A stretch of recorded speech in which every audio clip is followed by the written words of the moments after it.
તમે સાથ આપતા હોય બરાબર ભાઈ પીઠ બર કરવાની જરૂર છે તમારે અમારી અમે ત્યાંથી લડીએ ત્યાંથી બરાબર અમે આટલા વર્ષોથી ભાજપનો સાથ સહકાર આપતા હોય બરાબર અને ભાજપનો સાથ સહકાર આપતા હોય તમારા માટે લડ્યા હતા આ બધા આપણા પરિવારનો બરાબર બંધ કરી દે કહું છું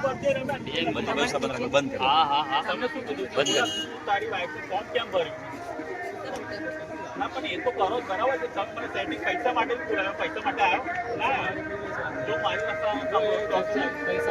ચાલો ને ડોક્ટર સાહેબ ભાઈ તારા જોડે વાત નહીં કરતો મેં શાંતિ રાખજે પછી બે ના કરી તું